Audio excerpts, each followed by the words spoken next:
फरमाता है कि इन्ना अंज़लनाहु फी लैलतिल क़द्र, बेशक हमने इस कुरान को शब क़द्र में नाजिल किया।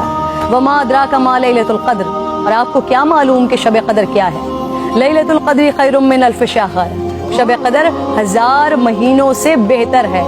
तनज़्ज़लुल मलाइकतु वर्रूहु फ़ीहा बिइज़्नि रब्बिहिम मिन कुल्लि अम्र, फरिश्ते और रूह उसमें अपने रब के इज़्न से हर हुक्म लेकर उतरते हैं। सलामुन हिया हत्ता मतलइल फ़ज्र, वो सुबह रोशन होने तक सलामती की रात। हुजूर नबी करीम सल्लल्लाहु अलैहि वसल्लम ने इरशाद फरमाया, शब क़द्र को जिब्राइल अमीन फरिश्तों के झुरमट में ज़मीन पर उतर आते हैं। वो हर उस शख्स के लिए दुआए मग़फ़िरत करते हैं जो खड़े बैठे किसी भी हाल में अल्लाह रब्बुल जलाल को याद कर रहा हो। हज़ारों महीनों से अफजल इस रात के अता करने के पीछे भी एक राज है।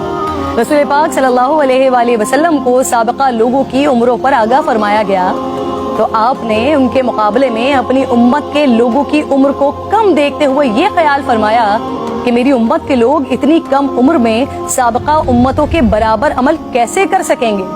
बस आप सल्लल्लाहु अलैहि वसल्लम को लैलतुल क़द्र अता फरमा दी, जो 1000 महीनों से अफजल रात है। लेकिन वो रात कौन सी है, इस अजीम रात को कहाँ तलाश किया जाए, इस पर रिसालत माब सल्लल्लाहु अलैहि वसल्लम ने फरमाया, लैलतुल क़द्र को रमज़ान के आखिरी अशरे की ताक रातों में तलाश करो।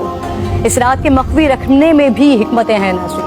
अगर लैलतुल क़द्र को मख्फी न रखा जाता तो लोग बस उसी रात की इबादत पर इक्तफा कर लेते, और अगर किसी इंसान की वो रात इबादत से रह जाती तो शायद इस सदमे का इजाला मुमकिन न होता। एक वजह यह भी बताई जाती है कि अल्लाह ताला को बंदों का रात के औकात में जागना बेहद महबूब है। इस तरह बंदे 5 ताक रातों में जाग कर अपने रब को मना सके। और एक वजह गुनहगारों पर शफकत भी हो सकती है, क्योंकि अगर इल्म के बावजूद उस रात में गुनाह सरजद होता तो उससे लैलतुल क़द्र की अजमत मजरू करने का जुर्म भी लाजिम आता। आप सल्लल्लाहु अलैहि वसल्लम ने फरमाया, जिस शख्स ने शब क़द्र में अजर सवाब की उम्मीद से इबादत की, उसके साबिक़ा गुनाह माफ़ कर दिया जाता है। मेरी बात नाज़रीन बहुत तवील हो रही है, मैं बस आखिर में आज की रात तमाम मुसलमानों को हज़रत बहलूल दाना का एक वाक़या सुनाना चाहती हूँ, जिसके बाद शायद कहने को फिर कुछ नहीं रह जाता। एक दिन बहलूल बाजार में बैठे थे। किसी शख्स ने पूछा, क्या कर रहे हैं? आपने फरमाया, अल्लाह रब्बुल जलाल और बंदों की सुलह करवा रहा हूँ। उस शख्स ने पूछा, फिर क्या बना? आपने फरमाया, अल्लाह तो मान रहा है, बंदे नहीं मान रहे। अल्लाहु अकबर। फिर कुछ अरसे बाद उसी शख्स ने हज़रत बहलूल दाना को कब्रिस्तान में देखा तो पूछा, क्या कर रहे हैं? बहलूल ने फरमाया, अल्लाह और बंदों की सुलह करवा रहा हूँ। उस शख्स ने पूछा, फिर क्या बना?